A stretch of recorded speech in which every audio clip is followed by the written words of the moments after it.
Hey there, super sober heroes, and welcome to Gay A. It's your host, Sober Steve, the podcast guy, here with 1,268 days of continuous sobriety. And I am so grateful for the recent guest appearance that I had on the RealClearFetish podcast and YouTube show, Real Clear Talks. It was an amazing experience. I did the recording about a month ago, and it is in the podcasting magic of timing coming out this weekend on the 16th of November. So Ralph was nice enough to give me the audio so that I can also share it with all of you. It was an amazing interview.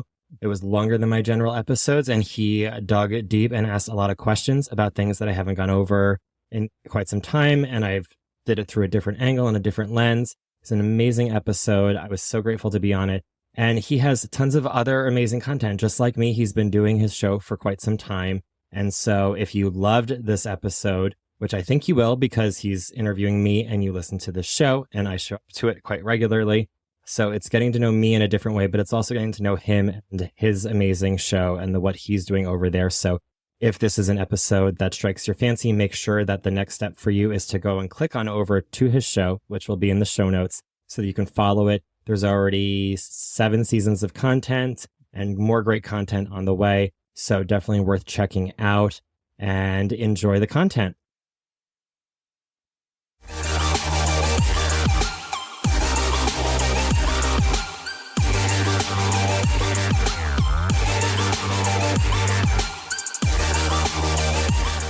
Hi, and welcome to Real Clear Fetish Talks Real Clear Play, a podcast that deals with kink, sober life, and everything in between.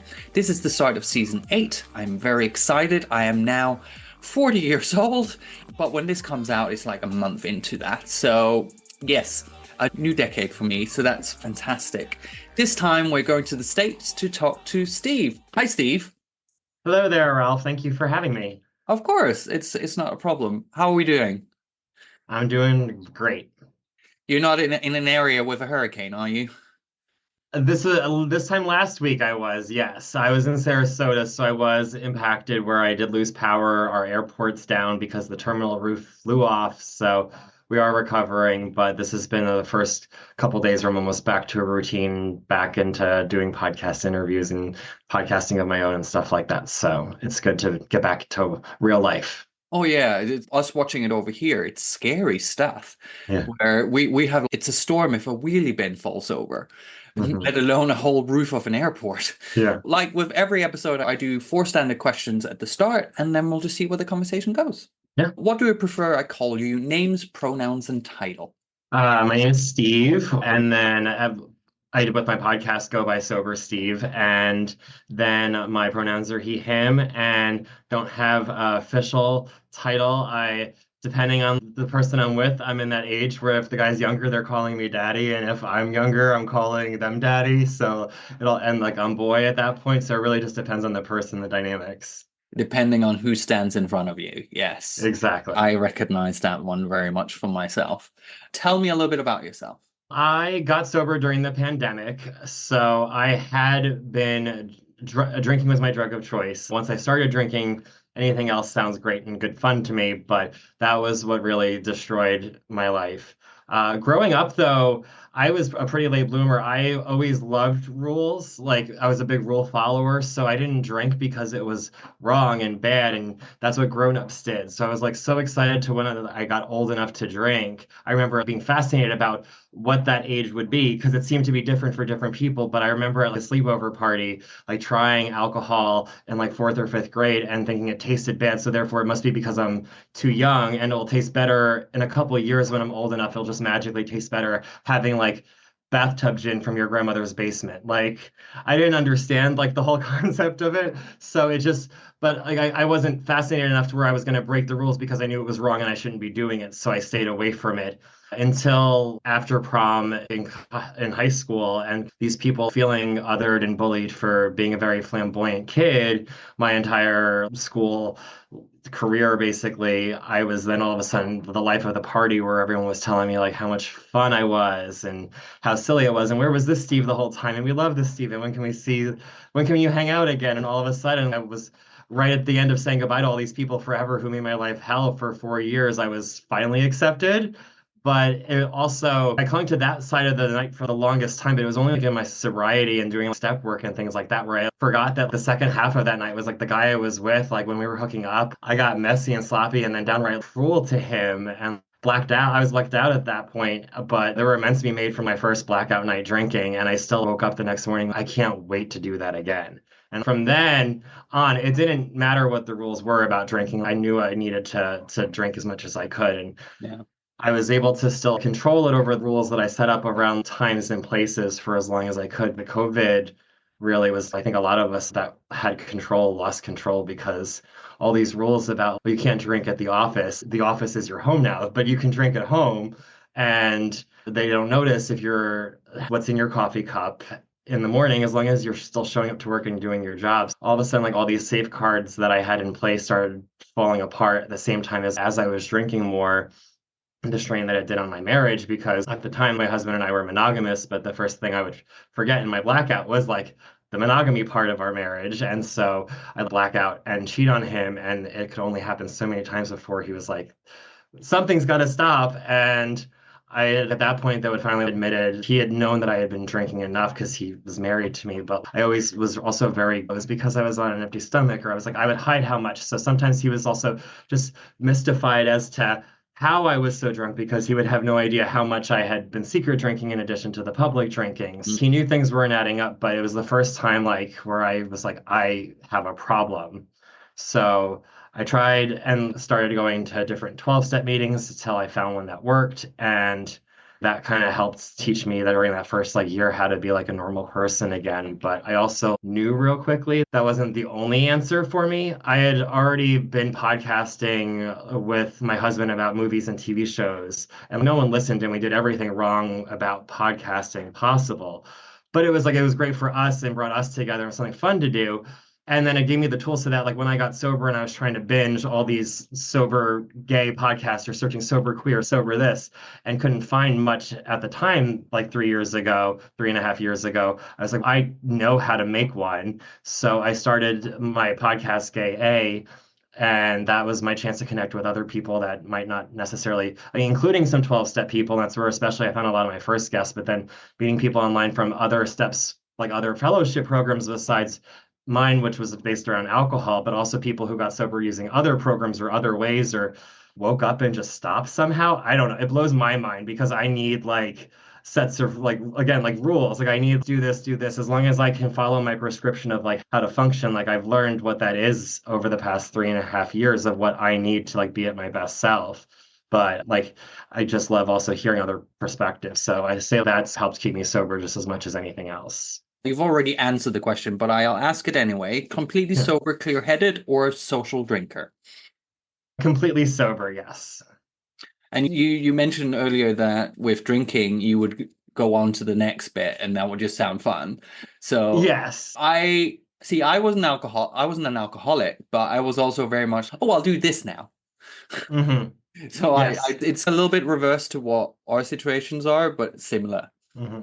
So yeah. Yeah, I joke because I've learned like in recovering, doing different roundups and sober experiences and even kinky experiences where there's sober people that like my people generally are CMA people, like they're meth heads. Like that's the people that I vibe with. But the first time in college when I was exposed to that drug, it was a very like upsetting, traumatic experience where I was exposed to it without knowing it was in my system. And then it was just, it freaked me out enough to scare me. And like, it takes a lot to scare me away from something, but that was enough where I like, after talking with so many other people, I'm like, thank God it wasn't with a hot guy or a hot group of guys with a positive experience. Cause I would have been like, off to the races and like give me more because that's what it was like with everything else. It was like the moment I started smoking weed, it was like I'll smoke all the weed I can get. If it was give me cocaine, everyone had to hide their cocaine from me in college. They learned real quickly because my solution was to do all of it. Like that's how it was with everything. But luckily, in my experience, the meth scared me enough away where that wasn't the same thing for me.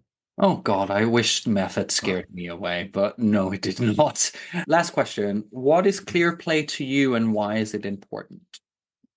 Clear play to me not only is being like sober in the sex that you're having, but for me especially having developed more of like my kinky side and tapping into it in my sobriety. It's also the communication, like clear communication, because I oftentimes would use sex to disassociate and to shut down and detach from the real world. Mm. And so here I've learned in my sobriety and exploring my kinks how much I love like being connected to the person that I'm with and just like having that energy exchange, like amplifying our energies together rather than it be like one of us just taking all the energy from the other. There's a time and a place for that as well. But like in general, I love it when we can amplify each other's experiences by being so connected where I'm able to, I had so much shame around the type of sex I wanted to have where I wasn't even able to physically have it for so many years. But like now that I love that not only can I be having the sex, but I'm also not going to be ashamed of the sex that I'm having. I'll talk about the sex with anyone who wants to listen to me talk about it because I feel like it's something that so many of us want to do or are doing but are afraid to talk about, that if people who are already loud by nature like me and you, like who want to like do podcasts or shows about it, like have people just to get loud and it makes someone who might be afraid or ashamed of it feel less shame.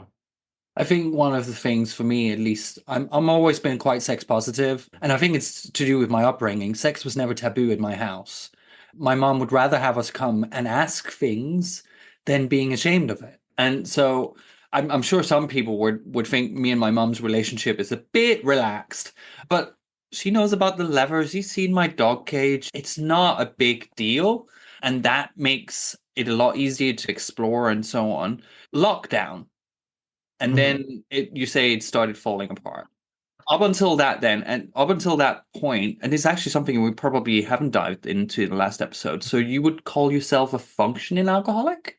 I had been, yeah, I was to the point where if you got close enough to me, you knew something was wrong, but I was very good at keeping the picture outside and the people at arm's length. As long as I was like at arm's length, my life looked perfect. And that was very much the way that I was raised by my parents. They might get home from work and tell my younger brother and I that we were pieces of shit, that they never wished they adopted us because we forgot to vacuum up after the dog's shedding for the day. But at the same time, like when we went out, we were like the big smiley happy family where everything was perfect. And that's what was drilled into me is it didn't matter how dysfunctional it was inside your home or like what you were feeling. Like mom and dad could be fighting, you and your brother could be fighting, like the whole family could be at war with each other and like afraid to leave the bedrooms at night because of who might yell. But at the same time, like when we go out, we're all like lovey-dovey being the perfect family. So that's when I was, in my alcoholism, it was very much like I had to be in a relationship because it helps having that kind of, I would say accountability, but at the same time, it was like also like someone to help take care of me if I got sloppy or cover some of the holes that I couldn't take care of myself because I was blacking out left and right or drinking more than I should. But it also was about like getting the boyfriend to become the husband so that then we can get the house, so that we can get the kids, so that we can, the 2.5 kids, so that we can get this, so that we could have this perfect life where like almost even though because like I was gay, I grew up in the age of like where Will and Grace was on TV to the point where I got 8 different box sets of season 1 in college from different people who just didn't know what to give me as a gift. So they just got me Will and Grace. But like with that show, I was also like very raised by like the people around me that if you were like Will, it was okay. If you were trying to find your husband to settle down to raise the family and like basically be straight, but like having sex with dudes and just swap out the wife for the husband, like it was going to be more acceptable than if you were dating around or like seeing multiple people or like being a little bit more flamboyant or not having a more traditional job like a lawyer, but being something like an actor entertainers. I was raised where that was bad. Don't do that. That won't be accepted. As long as you look like Will, you're going to be accepted, but you can't look like Jack. And so that was very much what I was trying with my life subconsciously. But I've worked through this like in sobriety and therapy and coaching and all of that. But that's very much what I was trying to do. And it was shattered because the COVID happened right around the time that my husband and I were trying to adopt a child from the foster care system who was 17 and at the time we didn't realize was like very mentally unwell, and having her in our home during the trial period of like it became very clear that like it was not going to work out and wasn't healthy for any of us, but it was so unhealthy that like for me and him together we were like this is it, like we just are going to put that off the table right now. But at that time, if my entire life was this timeline of what it should be, like saying I can't do this, I can't do that. Like I won't do the kinky sex. I won't go out to like circuit parties. I won't do clubs. I won't do this. I won't because I'm trying to follow this like perfect trajectory of what my life would be like. And then all of a sudden it stops, like it cracks or it shatters at this road where like everything past it all of a sudden doesn't exist anymore because it all from there was based off of this adoption working out and us like being these dads and living this perfect American fantasy life. And so like after being like, oh, what do I do? I didn't want to figure out what I wanted to do. I just wanted to drink the pain away until I didn't feel anything. And so I did that for, it probably was like 3 to 6 months afterwards, where I was like every day. And it just was at work again. Like I was working in a sales and marketing job at a senior living community like that was being built, so it's like from the ground up, and I'm selling $10,000 deposits for these seniors or their like loved ones to pick out these apartments. But like I'm taking them up and down the elevators that are 3 stories high, and I've been drinking all day long, and it's like a 4 o'clock tour. Like I must smell like the vodka or the whiskey that I've been drinking. Like there's no way now in sobriety that I know I didn't, when I was taking up the elevator with these tours, with these clients, with my boss, with these regional directors. But no one said anything about it because I was making them stupid amounts of money. So like they didn't care. It was when I got sober and all of a sudden like I had to take a couple days off because I was like physically going through detoxes and not able to focus on a conversation. And then like I all of a sudden wasn't the life of the party happy hour guy anymore. That all of a sudden they were like, oh, that's when they started. If anything, my sobriety was like a bad thing for them because it hurt their pockets and my Mm. performance of what I was known for doing to make the money.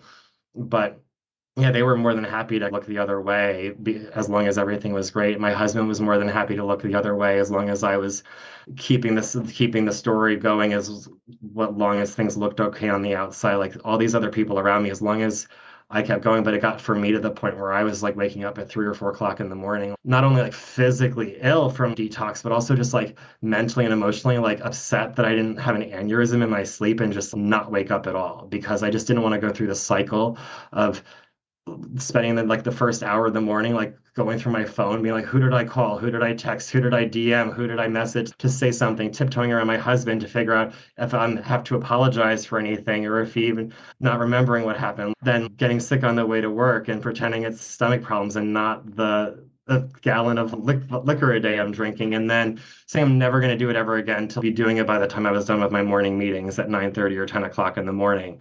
It just was like it got tired. It was like so similar like to my drinking career. It was fun for a while until it wasn't. And that Mm. last bit, like when I said screw the rules, screw the guidebook, I'm just gonna drink as much as I want and black out and whatever happens, and not care whether I lived or died. It wasn't fun for very long. And so I'm like when finally my husband was like, you something needs to change. I was so relieved that I was able to finally, because I was at the point again where I was like, I wasn't actively suicidal, but I was like hoping to die, and no one around me was stopping me. And he was the first person to try and stop me and say, I'll listen, just tell me. And I finally did, and thank God, because here we are today.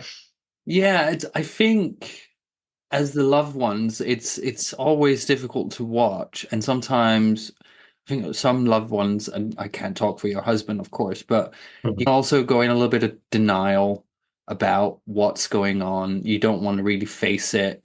I know of people where they're in relationships where one is not doing so well and the other one is not aware of it, as far as I'm aware. That is crazy to me how they wouldn't notice. But then again, you are very quick to just turn a blind eye to the signs, or you won't quite don't want quite to believe it that it is an issue. I'm assuming you've worked through all this with your husband now, and you're Yes, a lot for better. sure. Yeah, especially the first year was like about so much healing. The first 90 days, even because part of my rock bottom involved him catching another bout of infidelity, there was a time of healing where even though we were married, I still wasn't having sex with him in early recovery. It was like 90 days, somewhere between my third and fourth month of sobriety when Mm. we finally had sex together. And even that was like a big deal for me because it was the first time where we had without drinking, I had sex, but I had always been at least stoned or something.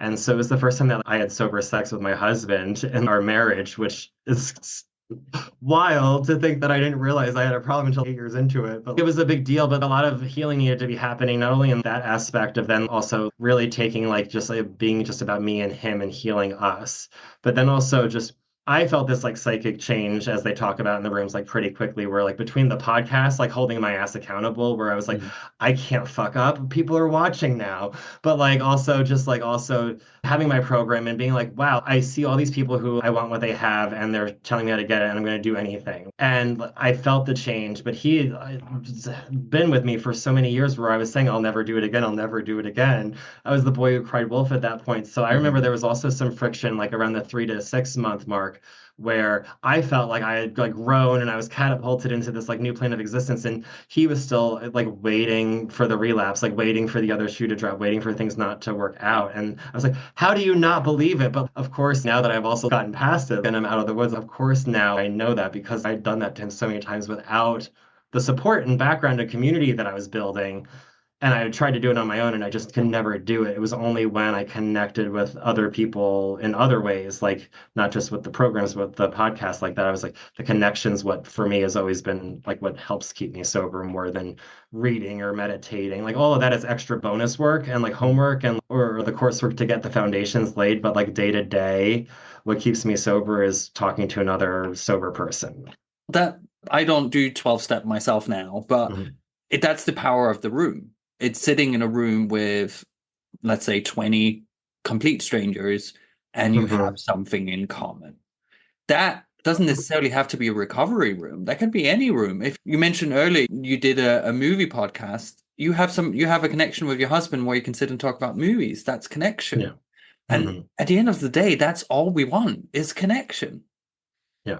And it's just about finding the same wavelength with people. And that's like you say with the podcast, it keeps you level, it keeps you sane. It also keeps you accountable. Trust me, I feel very accountable doing this as well. Because I've had some lovely interactions. I've done a couple of events since last season, and I do have people coming up to me, and I don't know, quite know what to do with it. So I'm just like, So weird. I know I don't like the word celebrity because that is not what I am. Mhm. But people do know who I am, Mhm. which is wild to me because I'm just this little cisgendered white guy sitting with a microphone. How original, talking Mhm. about sex and being sober, and that's it. It's just a thing I started during COVID. Yeah, but I mean, what you're doing is so huge because even for me, my first 2 years of sobriety was very much like me falling into like my old habits of trying to build the perfect life. I was just trying to build it around what being sober looked like to a lot of the like the majority of the people that I would see in the rooms. And like to that, it still was like very traditional and sex wasn't really talked about in a lot of the play like the meetings that I was going to or the spaces that I was finding online even until I eventually found a leather recovery groups and leather kink communities that had sober people. And I was like, oh my God, because my first sexual fantasy as a kid was involving me being like tied down and surrounded by good dudes. And that's still right up there with my top 10 types of fantasies I can come up with. But I was so afraid my entire like sexual adulthood, like in my addiction, to really explore that because that was wrong. In the same way I had all these rules about drinking to try and keep me under control. I had all these like rules about sex where I still ended up having sex with like hundreds of guys in my 20s, but I felt like it was okay because I was basically door dashing dick to my apartment like after I was wasted rather than going out to a bar and finding it that way. I don't know why, or because it was like not wearing leather, but it was like I was already, I had them walk in, I was already like face down, ass up, or whatever was going on. I told myself what I was doing was okay because it was like not kinky or leather or didn't look like the bad stuff on TV or that people look down on or judge. But that was the stuff that I wanted. And so I just had a whole bunch of really crappy vanilla sex for years. And that's what I thought like marriage was supposed to be like and everything even then. And then it was like only like after realizing like 2.5 years into sobriety, like between that with sex kind of hitting a dead end where I was like I needed more, but also just like trying to be the perfect sober person and be like, I'm doing so much service, I resent it. Like, I thought that was like the goal is to do, if I'm doing service at 7 meetings, like 7 nights a week, like that's me winning at sobriety. If I have so many sponsees that I can't keep track of them, like if I'm doing all these, if I'm like doing service for this organization in New York City, that's like making me want to shoot myself every single time I hear Facebook Messenger go off. Is that really what like the perfect sober person looks like? Like, that it wasn't for me. And like I realized like there were things that needed to change. Like I needed to like, if I'm going to be living this second life, this second like the shot at life, because there's no way I should be alive right now if it wasn't for a higher power looking out for me. Like it needs to be like my life the way that I want to live it, and that involves like talking with my husband about like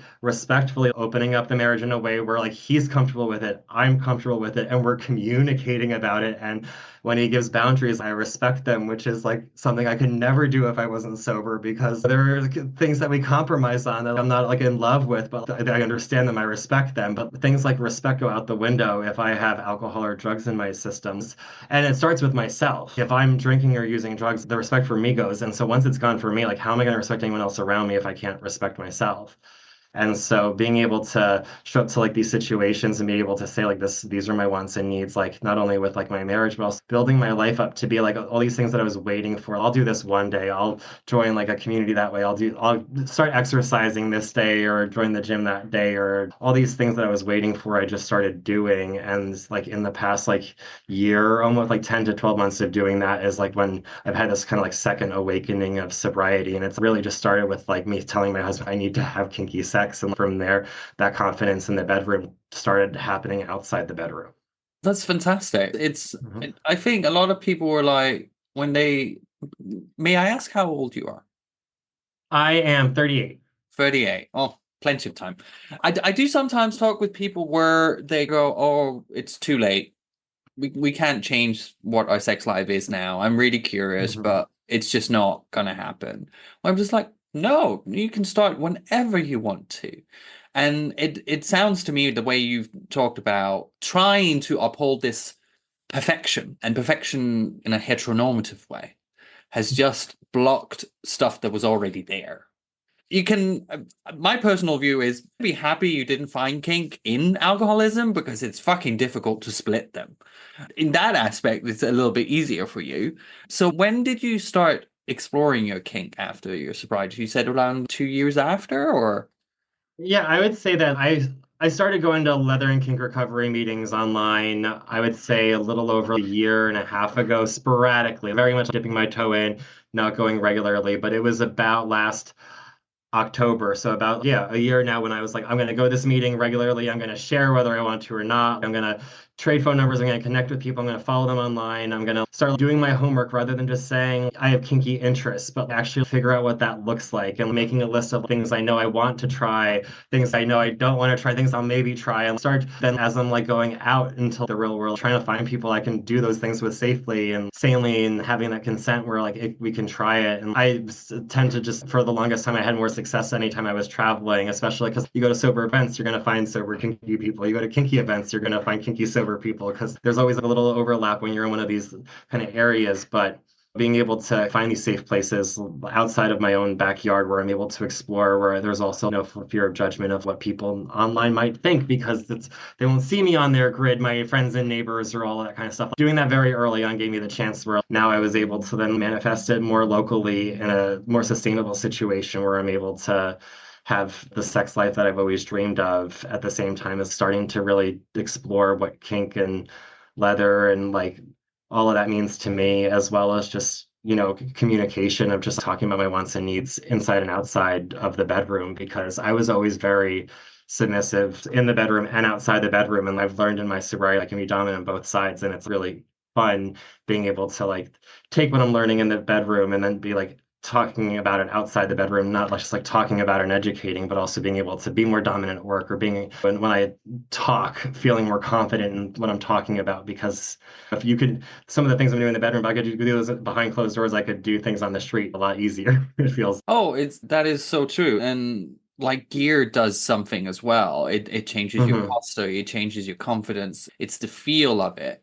My main thing is leather, of course. And I've had so many people go, Ralph, your posture changes when you have leather on. I was like, yeah, it's heavy as hell. But no, it does. You stand a bit taller.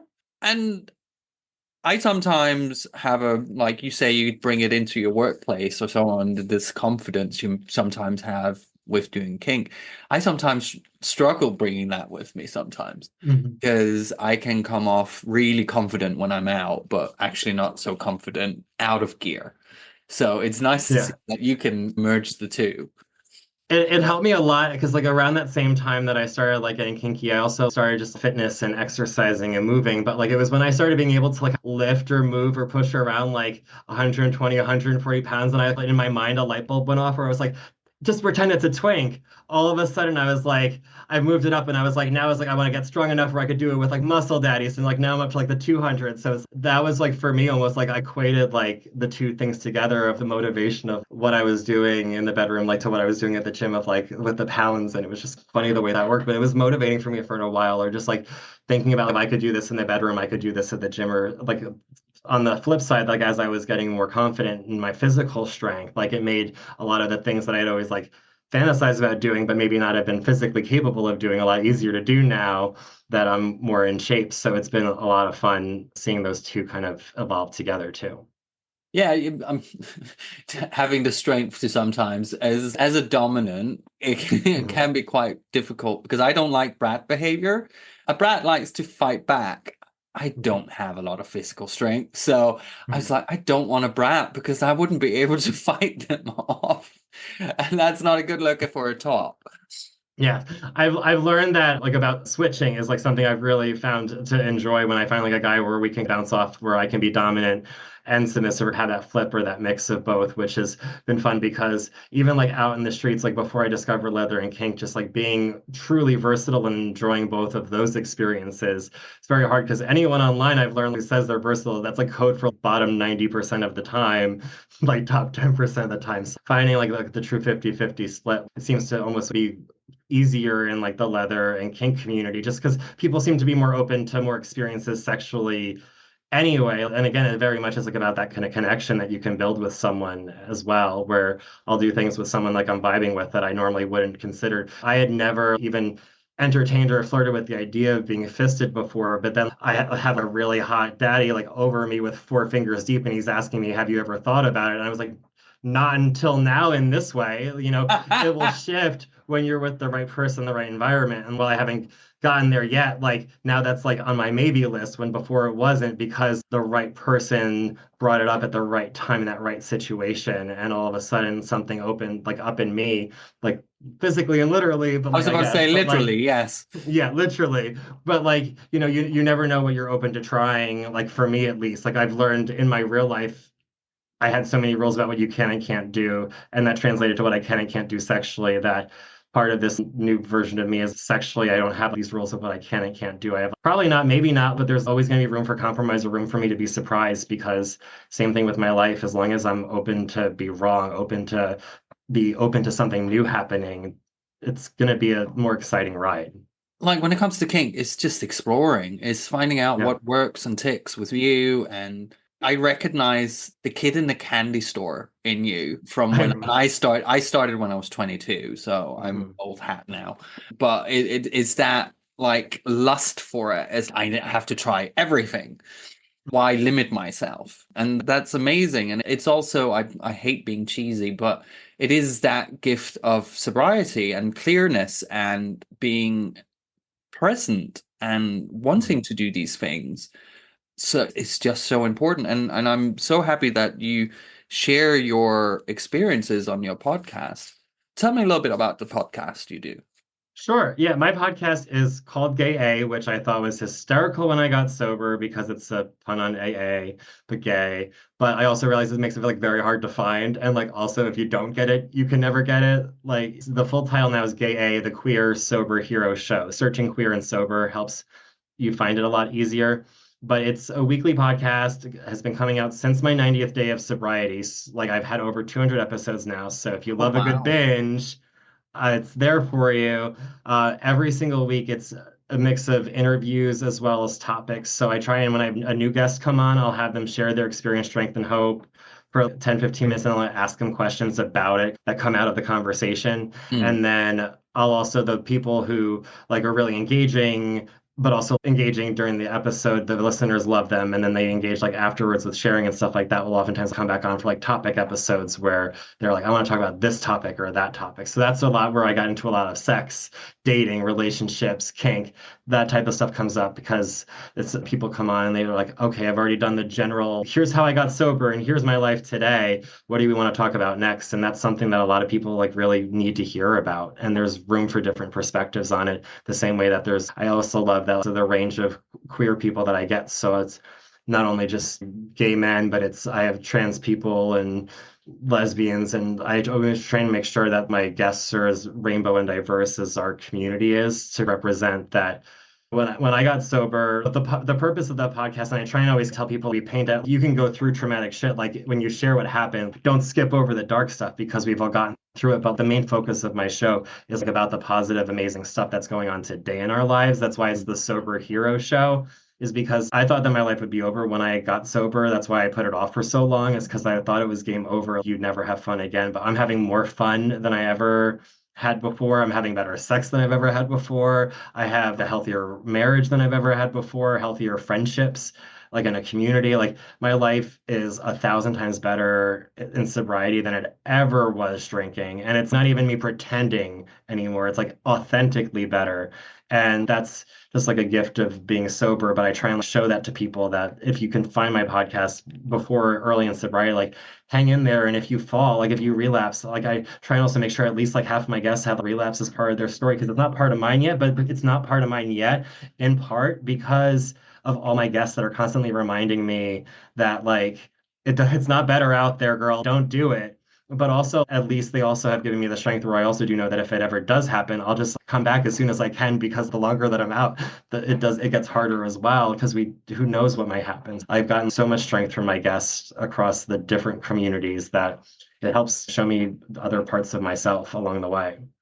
I do find sometimes when I talk to people in early recovery, it's a powerful reminder of where I was at, and I don't want to go back to that. Have I had wobbles? Absolutely, and I've been quite honest about them. And around clean time birthdays, it's tricky. It's just keeping yourself accountable and speaking what's in your head. That's so important when you want to keep sober, clear-headed, and happy, because there is no light without the dark. And I can definitely look back and some of the really dark situations, and that's ridiculous. Why would I do that? You have to have a sense of humor about it, because some of the situations I put myself in, oh my God, it's crazy. Yeah, I try and just look at everything with humor, because like it's so fucked up, some of it, that if you're not like laughing, you're gonna cry. And like I'm the type where I was like, I've always thought laughter was like an easier way to deal with things than crying. It's partly deflecting, but also just like in general, like I'm like, how could like some of the things I look back on, it's just like I must be an alcoholic, and like it must be like a brain thing, because like I'm so smart in so many other ways. Like but then when it comes to like alcohol, when it comes to drugs, like I did some of the stupidest, and like even at times like alcohol, drugs, and like sex in the kind of the trio together, like I did some of the stupidest, most like fucked up shit that no sane person, like sane, whatever that looks like, would ever do. And but then like when I'm like, but now like I'm sober, I would never do that. And I'm like, but like even then I was like, I thought that it was fine the next morning, like clear-headed, but it was like I wasn't clear-headed because I was still like an alcoholic that wasn't dealing with my shit. So it's just been great being able to deal with the stuff that comes up. Because one thing like I thought when I got sober was that all of a sudden nothing bad would ever happen again. And I've learned that also doesn't happen. Like that's also not true.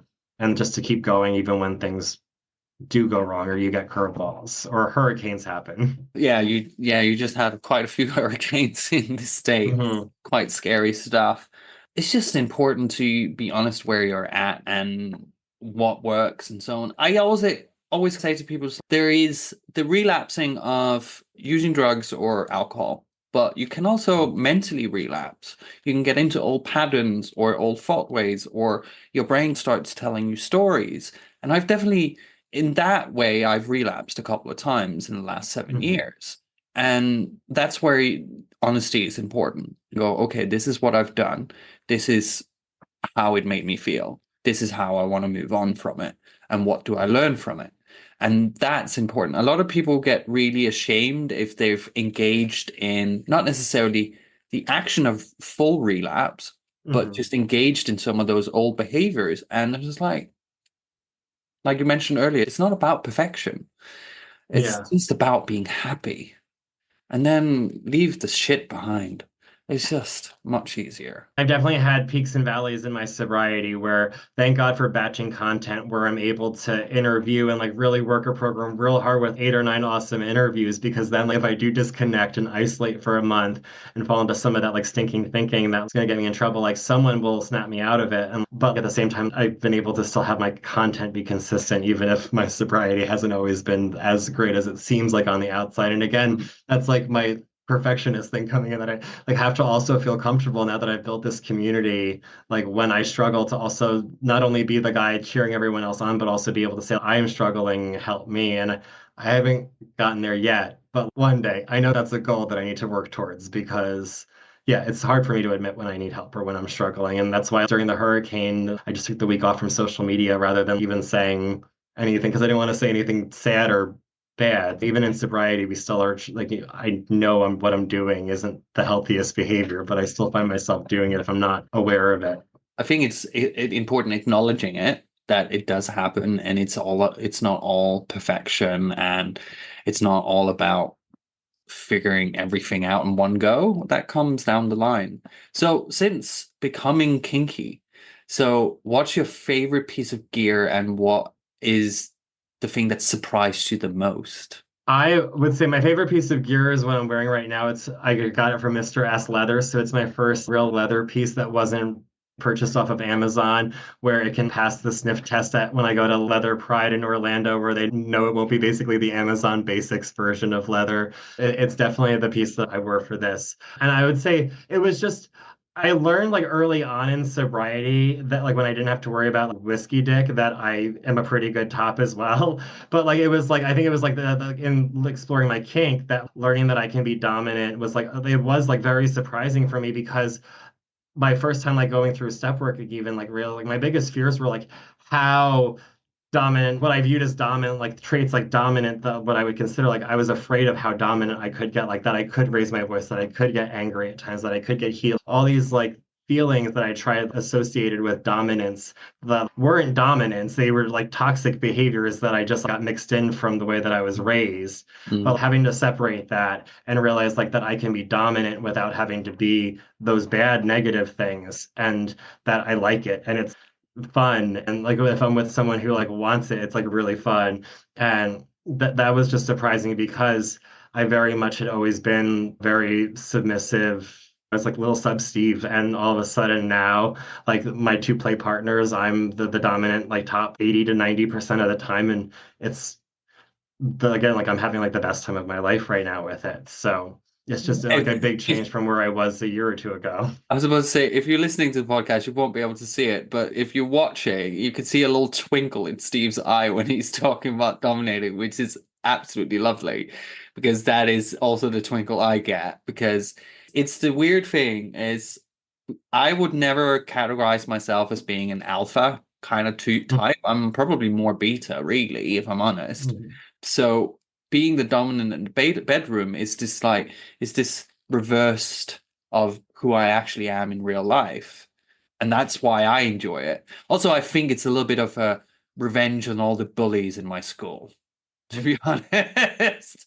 Yeah, but like I love that I'm able to have that twinkle in my eye and be present right now because like my one partner has more leather and kink experience than me. But even like the other day they were like, you're making me feel like I'm like a young kid who's like good at sex again because we're able to like bounce off of each other and enjoy it like that. So, that's the thing is like I've learned in sobriety and especially with leather and kink, my favorite part of these kink scenes after not only working it out before and with the communication, but just that afterwards you can laugh about her, have that is fun. I always enjoyed fun sex, and I've been in so many encounters where someone would be turned off by the fact that I might giggle or laugh about something, but I'm like, at the end of the day, some of the shit that we're doing in the bedroom is like really freaky and like really awkward and really uncomfortable. And if you're jabbing it in at the wrong angle, like if I want to giggle a little bit to deal with the humor, or like if I'm, if there's a fumble here or there's something awkward, like a little comic relief shouldn't be like a game over turn off. And so I love that like in sobriety a lot, and especially with kinky sober sex, that like a lot of the people that I'm having sex with also agree that like sex should be fun. Like all Yeah. of this should be fun. Even if we're pretending to be really dominant and butch for the scene that we're in, and like when I'm done with it, I can go back to being like a little flamboyant, not to worry about what they're going to think of me, because there's the difference between who I am and like as a person, what I am bringing to the bedroom at times. And it's been really fun exploring that. It's those dark and light nuances of one's personality and what you find out you're into and what it can bring up emotionally. And some of it can be really healing. I've now found out in the last year or so, I was diagnosed with ADHD 2, 3 years ago. And I found out as a submissive, my brain goes quiet. Yeah. I was just like, oh, who needs Ritalin? I'll just be at someone's boots.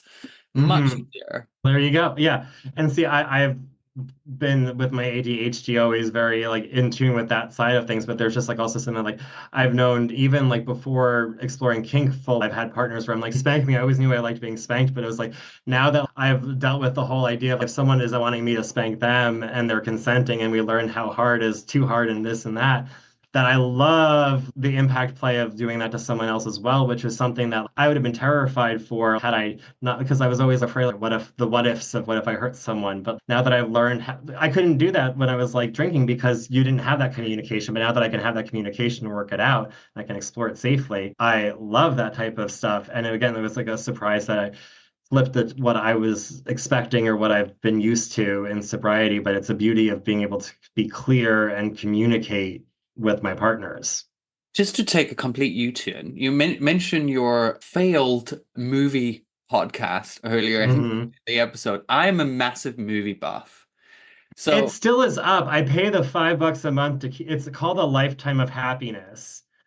And again, like the title doesn't even tell you it's about movies. No one could find it. And also every week was a completely different genre. So like you have to like really uniquely love what we love specifically. But again, we did make it like 150, almost 200 episodes. So like people can go through it now and we'll get emails still from Buzzsprout being like, you got 50 downloads because someone found like 50 movies of the 150 that were, because we do a lot of horror, things like that, where they'll find chunks and sections, but it is very ADHD, especially since it was two different personalities where like I choose a movie, he'd choose a movie. So you could tell that there was a battle of wills at times.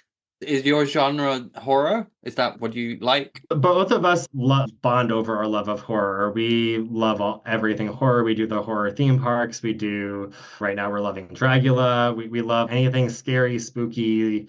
We love that. But my stuff, I'm born in 86. So a lot of my stuff that like, if I call it a classic, it's from like the 90s or aughts. And if he calls it a classic, and that he's in his like mid 40s, it's from like the early 80s or late 70s. And so we have that kind of, you'll see a lot of like cuts from like the 80s where it was like my first time being exposed to this movie very much so, or me showing him something from the 2000s where I'm so glad I missed this. So it was some of these movies were acts of love for the other, but then also some we truly love together. So it's always a fun blend. I guess as more horror fans, we also get a little bit off on being scared. And that's Mhm. part of kink as well. And also it makes a hell of a lot of easier to find a costume for Halloween Yes. in gear. Although I love all of that, mixing my gear with the Halloween stuff. My husband's, that's the cheatingest cheating Halloween thing ever. Now, especially now that I'm in more shape this year, I joke that I'm going to go through his closet and just do the 2 weeks leading up to Halloween, just pictures of me in my costumes with just a mask and a harness. And he's like, that's not a costume. You need makeup, you need accessories. I was like, I could just wear a harness and a mask. And he's, that's not a real costume. I said, we'll see what my followers think. It's almost the gay version of the white girl's bunny suit. Exactly. Yeah. That's what I'm doing next week. I'm going to a birthday and it's a Halloween birthday. So I'm doing big boots, red boiler suit, red eye contact lenses, and probably some rubber. And Being hopefully, new to kink, I'm learning that it's fucking expensive leather. So you got to get that mileage out of it. If we can at least use it for Halloween once a year, give us the pass, please, because we invest in enough where we don't need to go out and buy another costume if we're spending money on leather. so what is your favorite horror movie as we're on the topic? My favorite horror franchise is the Scream movies. Like all of the Scream movies I love, I would say for sure. We can bin the last one, to be honest, but never mind. That's my view on it. Oh, I hated it. Absolutely hated it. But my favorite is A Nightmare on Elm Street. Oh, yes, that's also good. I love the first one, especially. I literally just got it on 4K disc, so that will be Mhm. watching for this weekend, I think. And then Chucky, fell in love with more with the TV show, putting all the movies together. I'm so upset that it was canceled after the third season, Yeah. but I have a new love of the movies after watching the show for sure as well. Oh, the show is so great. It's made by gay man and it's so queer coded. Sometimes not so queer coded. Not very coded at all, It's even very better. queer, and that's what I love about it. And they have this villain character that is actually quite woke when it comes to the LGBT stuff. And it's, oh, I just like killing people, but I'm not a monster. So it's very important to have representation. And I love the horror and crossovers with LGBT. There's been so much of it. The New York season of American Horror Story was just, it was I thought it was art. I thought it was so beautifully done. It was horror. It was kink. You can't go wrong with Russell Tovey with a mustache. And it was just so good. And it was also beautifully done around the AIDS crisis. I thought it was like a perfect season. I enjoyed the beginning part of the season. The ending was just a little too cerebral for me, but I like my slashers a little more slashery. I'll put Texas Chainsaw Massacre 2 on for you. All right, sounds good. It's a date. But we're coming to the end of the episode. It's absolutely been a joy to have you on. If there's any piece of advice you would give to someone in early recovery, what would it be?